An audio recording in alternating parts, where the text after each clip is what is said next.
여러분들 반갑습니다. 부동산 공시법을 담당하는 목기수입니다. 지금 이제 우리가 1장, 2장을 공부를 했어요. 이제 제3장입니다. 우리가 배우는 부동산 공시법을 절차법이라고 이야기하죠. 그럼 지금부터는 등기를 하는 순서와 절차를 규정하는 것을 배우러 들어가는 겁니다. 그러면 등기는 어떤 순서와 절차에 의해서 이루어지느냐 할 때, 자 보세요.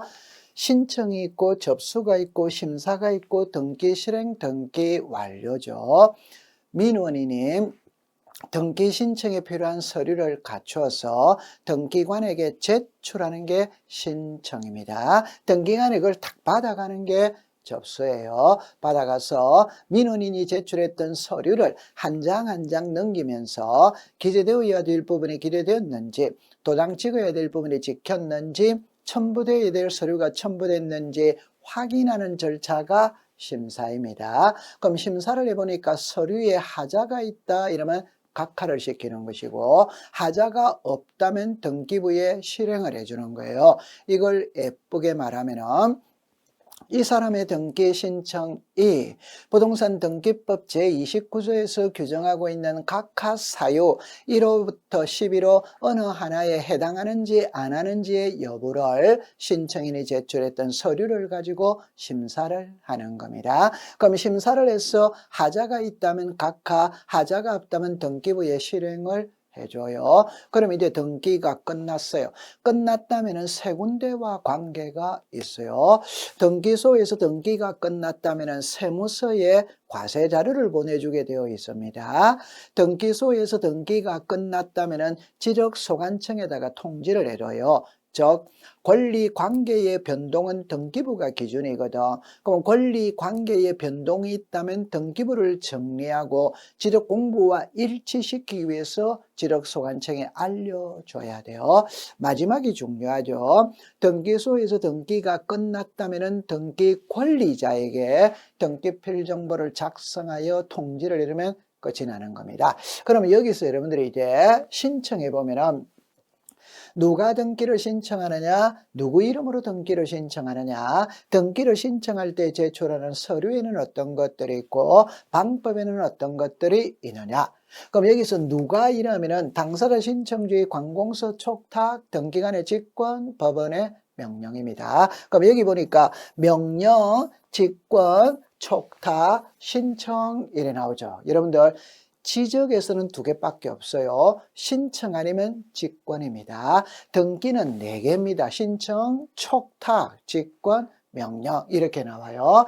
그럼 여기 이제 당사자 신청주의라면 공동신청주의, 단독신청이 있고 당사자의 반대적 개념이 제3자가 있잖아요. 그죠? 그럼 여기에서 공동신청은 의무자와 권리자가 함께하면 공동, 권리자 혼자 하면 단독이 되는 거예요. 그럼 이제 이걸 하나하나 들어가 볼게요. 그러면 제일 먼저 등기 개시거든. 그럼 여기서 보면 이제 우리가 이렇게 해결해 볼 수 있죠.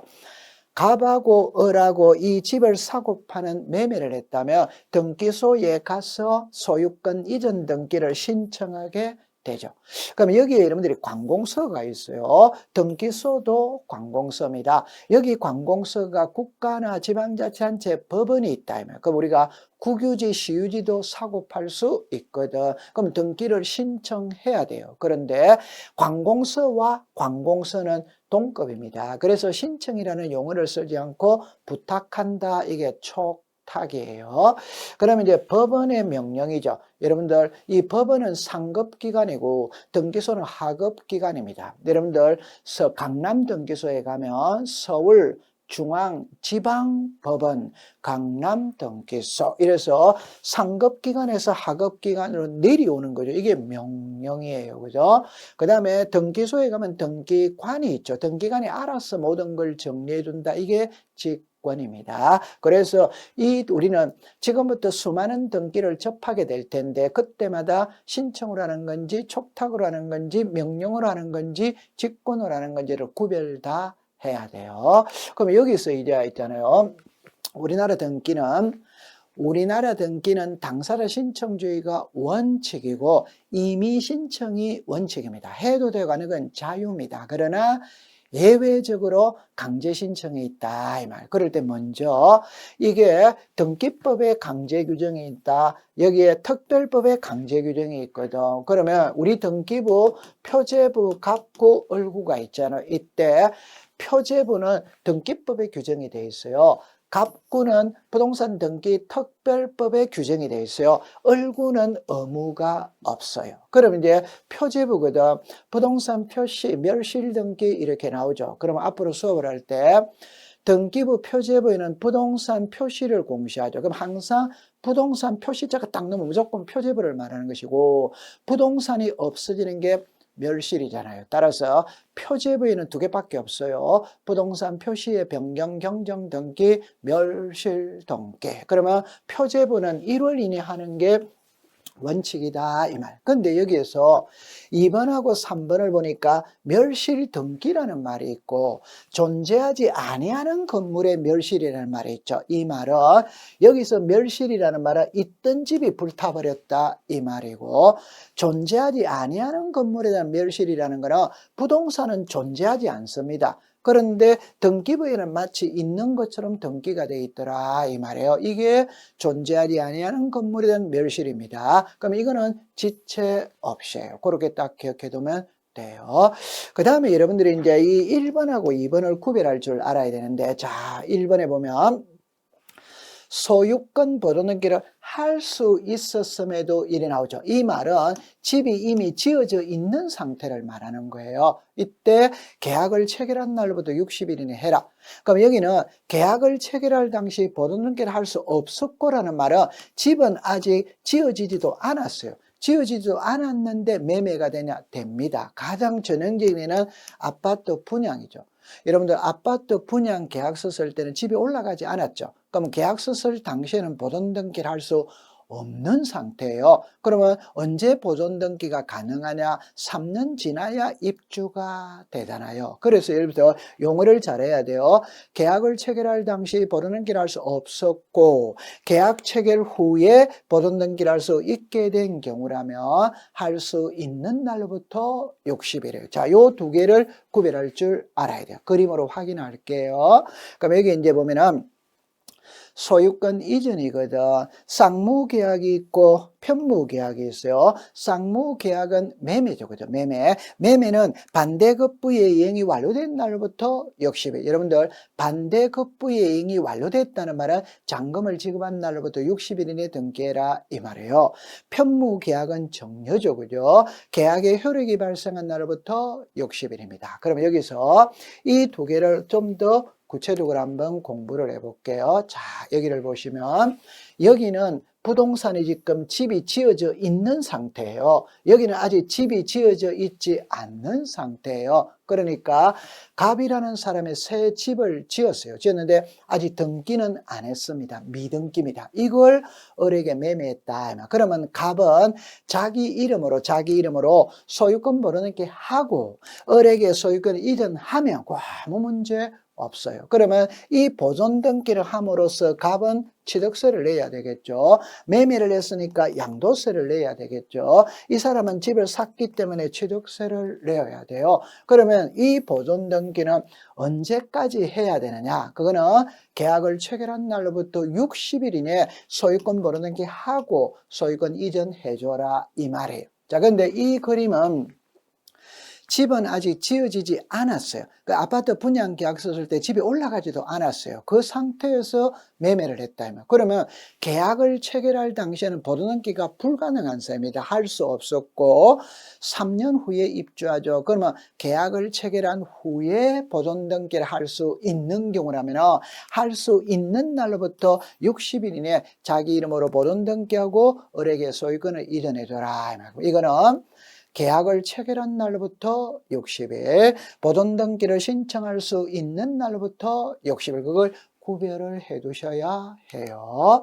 자, 그 다음에 이제 관공서의 촉탁인데 3년에 한 번 출제를 한다 이렇게 생각하면 되는 겁니다. 그럼 여기 들을 때 관공서 보면 압류, 감류, 가처분, 경매 이런 거는 일반적으로 법원에서 세무서에서 하죠. 그죠? 그 다음에 관공서도 토지를 수용할 수 있다. 여러분들 국가가 토지를 수용할 수 있죠. 이런 거는 전부 다 관공서의 촉탁으로 하는 겁니다. 그러면 시험에 낼 때는 이거는 시험하고 관계가 없어요. 자, 밑에 게 이제 시험 문제입니다. 첫 번째, 우편이죠. 우리나라 등기는 전자신청이 있고 방문신청이 있는데 전자신청은 인터넷을 통해서 하기 때문에 출석이라는 개념이 없어요. 그러나 우리가 방문신청은 있잖아요. 반드시 본인이 등기소에 출석을 하든 대리인이 출석을 하든 출석을 해서 등기를 신청해야 됩니다. 그 말은 우편으로 등기는 안 된다 이 말이에요. 그러나 관공서는 사기칠 일이 없거든. 관공서는 우편으로 등기해도 된다. 이게 시험에 정답으로 출제를 했어요. 그 다음에 또 정답은 등기 기록과 대장상 부동산 표시가 일치하지 않더라도 그 등기를 수리한다. 여러분들 하나의 부동산이 있다면 장부가 두 개죠. 하나가 등기부, 하나가 지르공부. 이 지르공부가 대장입니다. 그 말은 등기부의 내용과 대장의 내용은 일치해야 됩니다. 불일치하면 등기 안 해줍니다. 그러나 관공서는 불일치해도 등기해준다. 관공서는 사기칠 일이 없어요. 그래서 이것도 정답으로 만들었어요. 자, 그 다음에 이 아래 거는 상식으로 봅니다. 여러분들 등기필 정보와 인감증명서를 제출하는 이유는 본인 여부를 확인하기 위해서 그런 겁니다. 그런데 관공서가 사기칠 일이 없죠. 그러면 관공서는 등기필 정보, 인감을 제공하지 않아요. 여러분들 주소를 증명하는 정보가 있죠. 관공서의 주소는 명확하게 나와 있죠. 그러니까 관공서는 주소를 증명하는 정보도 첨부할 필요가 없어. 마지막은 이렇게 공부하면 되죠. 관공서는 등기필 정보를 제공하지 않거든. 제공하지 않으니까 등기가 끝나고 난 다음에도 작성할 필요도 없다. 이렇게 해두면 되는 거예요. 그럼 이거는 가볍게 넘어가면 돼요. 그럼 이제 이게 조금 어려워요. 여기 보니까 공매 처분을 한 경우 일어나잖아요. 그러면 공매 처분을 한 경우에는 권리 이전의 등기, 말소 등기, 말소 등기. 과거 시험에 이렇게 나왔어요. 여러분들 공매 처분을 한 경우라는 말은 공매 절차가 끝났습니다. 끝났다면 압류 등기를 촉탁하느냐, 압류 등기의 말소 등기를 촉탁하느냐, 이게 시험에 출제를 했어요. 압류 등기를 촉탁한다는 틀렸습니다. 공매 처분을 한 경우니까 공매 절차가 끝났어요. 그러면 압류 등기의 말소 등기를 촉탁하는 거예요. 자, 이걸 그림으로 확인을 해본다면은 이 부동산의 소유자가 갑입니다. 갑인데 갑이 체납자예요. 세금을 안 냈어요. 그러면 서울시에서 갑의 명의로 된 부동산에 압류가 들어왔다. 그럼 여러분들이 만약 등기부 등본을 발급받아 보니까 압류 등기가 있더라 이러면 이 사람은 체납자다. 세금을 안 낸 사람이다. 다음 단계는 공매죠. 공매. 압류 등기가 들어왔다는 말은 너 그래도 세금 안 낼 거가 공매 붙이겠다 이 말입니다. 그래서 이제 공매 개시 결정 등기가 들어왔어요. 그래서 이 공매 절차에서 병이라는 사람한테 매각이 됐다 이 말. 매각이 됐어. 그러면 병에게 소유권을 이전해야 된다 이 말입니다. 자, 그럼 여기서 공매 절차가 끝났어요. 끝났다면은 병에게 소유권 이전하게 해야 되죠. 그 다음에 공매 절차가 끝났으니까 압류 등기를 지워야 돼요. 공매 개시 결정 등기를 지워야 되는 겁니다. 그러면 이 세 개 등기는 꼭 기억합니다. 동시에 들어간다 이 말. 그래서 중요한 건 이거예요. 우리나라 등기는 일건 일신청서주의입니다. 하나 등기 신청할 때마다 신청서는 한 장씩 제출하는 게 원칙이에요. 그러나 예외 3개 있습니다. 그 중에 한 개가 이 등기예요. 이 경우에는 권리 이전의 등기, 압류 등기의 말소, 공매 개시 결정 등기의 말소로 한꺼번에 들어가는 거예요. 그래서 여기 보니까 1건의 신청서, 등기가 몇 개입니까? 3개. 3개인데 신청서는 한 장만 들어간다. 그래서 시험에 출제를 하는 거예요. 그래서 공매 처분을 한 경우에는 1건의 신청 정보를 일괄해서 동시에 신청하는 겁니다. 그걸 기억해 두시면 돼요. 자, 그 다음에 이제 등기간의 직권인데, 여러분들 여기에 나와 있는 거를 우리 교과서 전 과정에 나와 있는 걸 모아놓은 거예요. 그래서 이게 여러분들 등기간의 직권으로 하는 등기들입니다. 그 중에 이제 여기서 말소 등기가 나오거든. 그래서 말소 등기는 7개가 있어요. 그럼 나중에 가면은, 자, 보세요. 환매권을 행사하면 환매특약은 직권말소입니다. 환매권을 불행사하면 환매특약은 공동말소예요. 배울 거예요. 자, 그 다음에 여기 보니까 가처분 등기는 직권말소입니다. 가처분 이후의 등기는 단독말소예요. 이것도 바로 배울 거예요. 그럼 오늘 여기서는 이 3번을 이해하고 가볼게요. 자, 여기서 여러분들 알아야 될 때, 말소 등기 시 등기상 이해관계 있는 성낙서가 있는 경우 이해관계 있는 제3자의 등기 이렇게 나오잖아요. 꼭 기억하세요. 이 말소 등기가 주등기입니다. 주등기. 등기상 이해관계인입니다. 이게 부기등기입니다. 그러니까 주등기가 말소가 되면 부기등기는 등기관이 직권으로 말소한다. 그림을 통해서 확인해 볼게요. 자, 보세요. 갑이 을에게 전세를 줬어요. 그럼 전세권 설정 등기가 되었습니다. 이거는 갑하고 을하고 한 거예요. 그 다음에 전세권자가 을이죠. 을이 전세권의 저당권을 설정할 수 있어요. 전세권의 저당권을 설정했다면 이거는 을하고 병하고 설정을 한 거예요. 자, 이때 이 전세 기간이 끝났어요. 끝났다면. 그럼 전세 기간이 끝났다면 이 전세권 말소 등기 해야 된다 이 말이에요. 그러면 이 전세권이 말소가 되면, 즉 주등기가 말소가 되면 부기등기는 자동으로 죽어버리는 거예요. 그럼 이 부기등기 권리자가 이해관계인이다 이 말이에요. 따라서 이 1번 전세권 말소 등기를 할 때에는 부기등기 권리자 병의 성낙서가 들어가야만이 말소가 되는 겁니다. 성낙서를 안 써주면 말소가 안 돼요. 그 말은 성낙서가 들어갔다고 칩시다. 그럼 들어갔다면 이거 말소했죠? 그럼 주등기가 말소가 됐죠? 그럼 이 부기등기는 말소 등기 해야 소멸하느냐, 안 해도 소멸하느냐, 안 해도 소멸해. 자동으로 소멸해 버려요. 그러니까 등기관이 직권으로 말소를 합니다. 그럼 여러분들 기억할 때 오늘은 이렇게 이해를 하세요. 주등기가 말소가 되면 부기등기 권리자는 이해관계인이다. 주등기를 말소할 때 부기등기 권리자의 성낙서를 첨부하여야 한다. 주등기가 말소가 되면 부기등기는 등기관의 직권으로 말소한다. 그거를 기억해 둡니다. 그게 나중에 법에는 말소 등기 시 등기상 이해관계인의 성낙서를 첨부한 경우 그 제3자 명의의 등기는 직권으로 말소한다. 그렇게 나오는 거예요. 자, 그 다음에 법원의 명령에 의해서 이루어지는 등기거다. 이거는 이의신청의 절차에서만 등장을 합니다. 나중에 이의신청에 가서 구체적으로 배워보도록 하죠. 자, 그럼 이제 당사자 신청주입니다. 여기서 이제 한 문제를 출제를 합니다. 34회도 여기서 출제를 했었어요. 그럼 여러분들 제일 먼저 당사자 능력이거든. 그 말은 등기부상에 이름이 올라갈 수 있는 자를 우리가 당사자 적격자 이렇게 하는 거예요. 그러면 출제인이 시험 문제를 낼 때는 등기부상에 이름이 올라갈 수 있는 자가 있고 올라갈 수 없는 자가 있어요. 항상 부정을 물어요. 그러면 34회 시험에는 이거를 물었어요. 학교 명의로 등기할 수 있냐 이렇게 물었거든.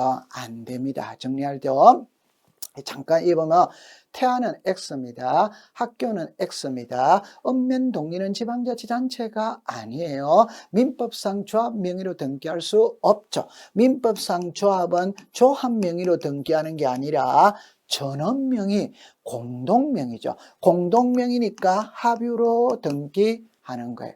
그럼 여기서 학교는 있잖아요.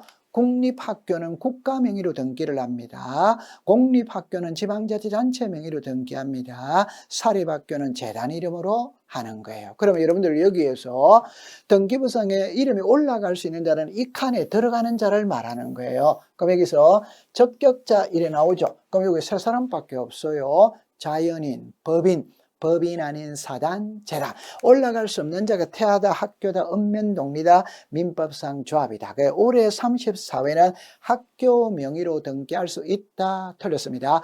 학교 명의로 하는 게 아니고 이게 사립학교라면 학교 명의로 하는 게 아니라 재단 이름으로 한다. 그렇게 해두면 돼요.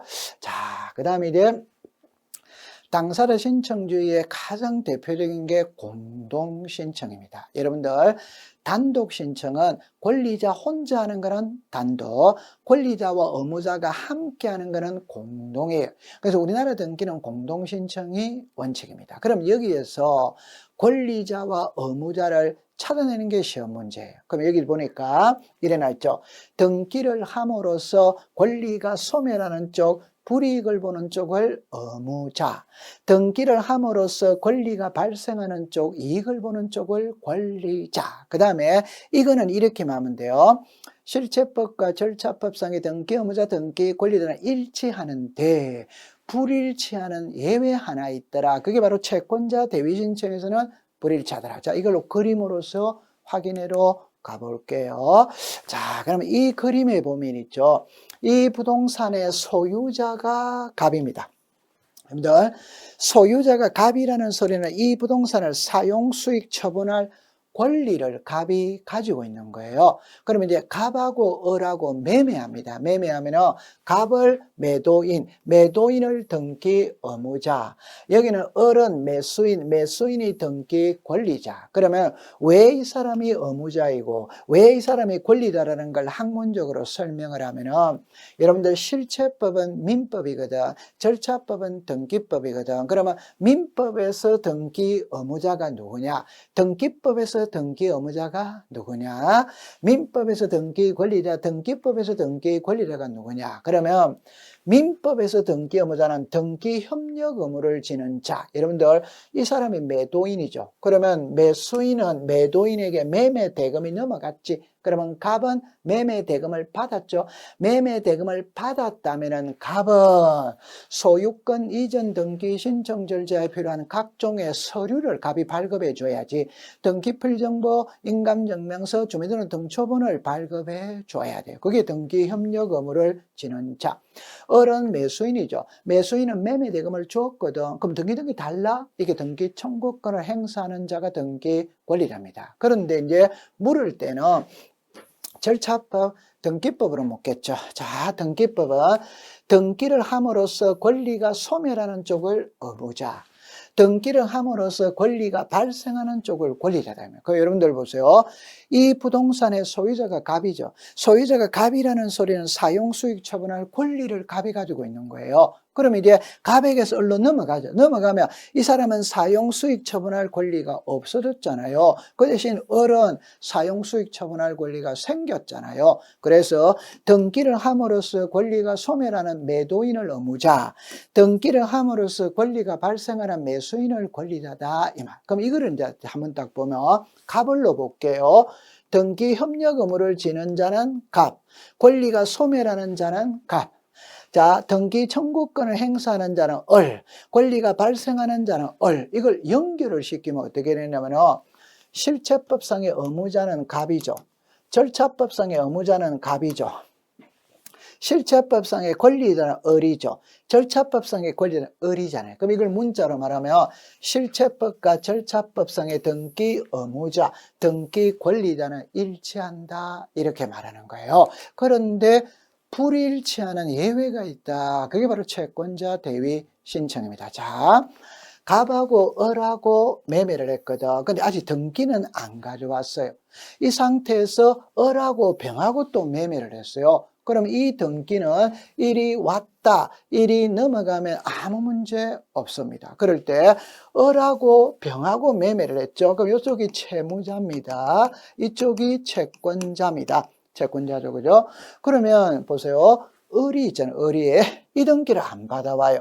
이 등기를 안 받아오니까 이 등기가 넘어갈 수 없어. 그러니까 병이 불안하다, 이 말이에요. 그래서 병이 이 등기를 대위 신청할 수 있다. 이게 채권자 대위 신청입니다. 자, 그러면 여기서 등기 청구권, 등기를 신청한 자는 병이잖아요, 병. 그런데 등기부상의 소유자는 누굽니까? 을이잖아요, 을. 지금 같아, 다르다, 다르다. 그러니까 실체법과 절차법상의 등기 의무자 등을 일치하는데 채권자 대위 신청에서는 등기 청구권을 행사한 자는 채권자, 등기부상의 소유자는 채무자, 달라요. 이 경우에는 다른 거예요. 그러면 이제 여기서 하나를 딱 정리하면은 이게 정상적인 등기라면 등산이면 갑하고 을하고 등기해야 되거든. 맞죠? 그러면 을에게 등기필정보를 작성해서 줘야 돼요. 그런데 을이 신청하지 않고 병이 신청한 거예요. 그러면 등기 신청인은 누굽니까? 병. 등기부상의 소유자는 누굽니까? 을. 을의 명의로 소유권 이전 등기가 이루어졌지만 을이 신청을 하지 않았는 거라. 그럼 을에게는 등기필정보는 주지 않아요. 그 대신 등기 완료 통지는 하죠. 그럼 여기서 꼭 기억할 때 채권자 대위 신청에서는 등기필정보를 작성하지 않고 등기 완료 통지를 한다. 그걸 기억해 두면 돼요. 그 다음에 이제 의무자 권리자가 이제 이렇게 나오는 거예요. 여러분들 여기서 단독 신청이 돼 나중에 여기는 여러분들 우리 교과서 전 과정에서 나오는 걸 모아놓은 거예요. 강론에 가서 하나하나를 배우게 될 겁니다. 그럼 여기서는 제가 이런 거 있죠. 이거는 소유권 이전기는 단독이고 이전의 말소는 공동이고 약간씩 차이 나는 게 있어요. 그런 거를 나중에 중심으로 공부를 해 두시면 되는 겁니다. 자, 그 다음에 이제 판결에 의한 등기입니다. 여러분들 단독 신청의 가장 전형적인 예가 판결서입니다. 성소한 등기 의무자가 판결서를 가지고 성소한 등기 권리자가 판결서를 가지고 소유권 이전 등기를 단독 신청할 수 있다. 이렇게 되잖아요. 그럼 여기 보니까 성소한 등기와 성소한 등기가 나오죠. 자, 이걸 그림으로 확인을 해 볼게요. 자, 보세요. 우리는 등기를 갑하고 을하고 매매를 했는데 갑이 매매 대금 받고 등기를 안 넘겨줄 수도 있고 을이 매매 대금 주고 이사를 들어가서 안 받아갈 수도 있어요. 그러나 일반적인 등기는 매매 대금을 받고 등기를 안 넘겨주는 게 일반적인 문제지. 그러면 갑하고 을하고 매매를 했어요. 을이 매수인입니다. 매수인 매매 대금이 넘어갔어요. 넘어가는데 갑이 매매 대금을 받고 등기를 안 넘겨주는 거예요. 그러니까 을이 빨리 등기 달라? 그래도 안 넘겨줘요. 그럼 을이 소송을 걸었다. 그럼 을이 소송에서 이겼어요. 이게 성소환 등기 권리자가 판결서를 가지고 소유권 이전 등기를 단독 신청하는 거예요. 자, 여기서 이제 정리를 할 때, 여기서 신청인은 을이 했죠. 을입니다. 등기필정보를 제공하지 않아요. 왜? 등기필정보는 의무자가 제공을 하거든. 의무자가 제공을 합니다. 그런데 을은 권리자잖아요. 그러니까 을은 안 해요. 그런데 이제 두 번째는 명인이 누굽니까? 을. 신청은 누가 했다? 을. 명인도 누구다? 을. 그러면 을의 이름으로 등기가 이루어졌죠? 그러면 을에게 등기필정보를 작성해서 통지를 한다. 여러분들 국어 시간입니다. 용어입니다. 제공이라는 말은 신청할 때 쓰는 말이에요.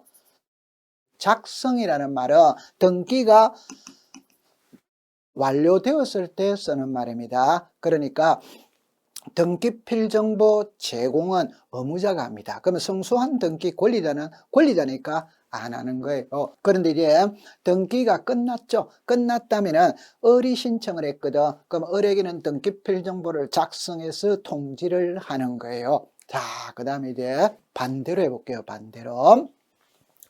갑하고 을하고 매매를 했어요. 그럼 이쪽이 매수인입니다. 매매 대금이 넘어갔어요. 그러면 갑은 매매 대금을 받았습니다. 받았다면 갑은 매매 대금 받고 집 비워줬어. 비워줬는데 을이 등기를 안 받아가요. 안 받아가니까 등기부상의 소유자는 누굽니까? 갑. 세금은 갑의 이름으로 나온다. 그러니까 갑이 빨리 받아가라. 그래도 을이 안 받아가요. 이제는 갑이 소송을 걸었어요. 갑이 소송에서 이겼어요. 이게 성소한 등기 의무자가 판결서를 가지고 소유권 이전 등기를 단독 신청한다. 자, 여기서 이제 키는 등기 신청은 누가 했습니까? 갑. 갑은 의무자잖아요. 의무자니까 등기필정보를 제공해요. 근데 등기부상의 소유자는 누굽니까? 을이잖아요. 자, 그런데 여기서 중요한 거는 이 등기 신청은 갑이 했거든. 명의상에는 누굽니까? 을의 명의로 소유권 이전 등기가 이루어졌지만 을이 신청을 안 했어요. 그럼 을에게는 등기 필정보는 주지 않고 등기 완료 통지만 한다. 그걸 구별해 두시면 되는 겁니다. 자, 그 다음에 이제 여러분들 판결서를 가지고 등기를 신청할 때는 기간에는 제한이 없습니다. 오늘 소송 걸었죠. 오늘 판결서가 나왔거든.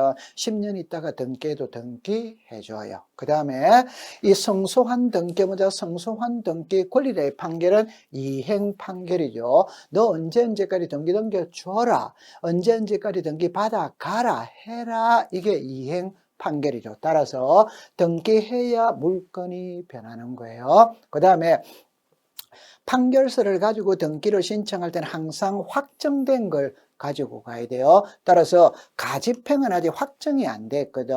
그럼 이거 가지고는 등기할 수 없다. 여러분들 화해조서, 조정조서, 인락조서는 판사가 작성을 합니다. 판사가 작성하기 때문에 판결과 동일한 효력이 있어요. 이거 가지고 등기할 수 있다. 그러나 여러분들 공정사무소에서 공정받았다는 소리 들어본 적 있죠? 공정사무소는 관공서가 아닙니다. 이거 가지고는 등기할 수 없다.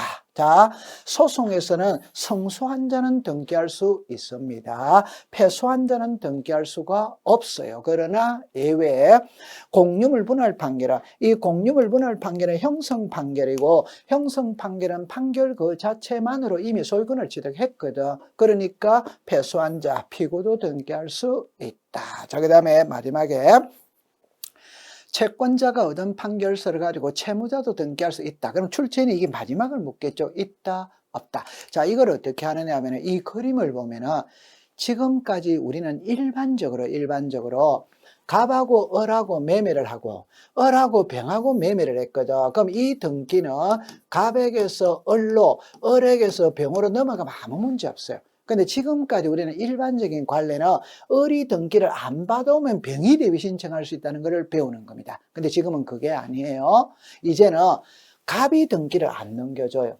갑이 매매 대금을 받고 소유권 이런 게 안 넘겨줘. 그러면 을이 소송을 걸면 돼요. 근데 을이 심약했어. 소송을 못 걸어. 그러면 병이 을을 상대로, 갑을 상대로 소유권 이런 등기를 넘겨달라고 병이 갑을 상대로 소송을 제기할 수도 있다. 이 말이에요. 그러면 이 채권자 병이 소송에서 이겼어. 이겼다면 이렇게 을의 이름으로 등기가 될 거 아니에요. 그죠? 자, 여기서 키는 병이 소송에서 이겼습니다. 그럼 병이 가지고 있는 판결서를 가지고 을이 등기할 수 있냐 이 말이에요. 여러분들 병이 신청하면 소유자가 누가 됩니까? 을. 을이 신청해도 소유자가 누가 됩니까? 을. 따라서 병이 가지고 있는 판결서를 가지고 을도 등기할 수 있다. 그거를 채권자가 가지고 있는 판결서를 가지고 채무자도 등기할 수 있다. 이렇게 정리를 하면 되는 겁니다. 자, 그 다음에 이제 판결서를 가지고 등기를 신청할 때, 자, 보세요. 항상 판결서를 들고 가야 되겠죠. 근데 여기는 두 개를 들고 가야 돼요. 판결서도 들고 가고 판결이 확정됐다는 증명서도 들고 가야 돼. 옛날 과거 시험에 여기다가 송달 증명서 이렇게 해가 시험에 출제를 한 적이 있어요. 송달 증명서가 아니에요. 확정 증명서입니다. 그 다음에 판결서를 가지고 등기를 할 때도 그 등기에 이해관계인이 있다면 이해관계인의 성락서는 별도로 첨부 해야 돼요. 그럼 이제 마지막 게 중요하죠.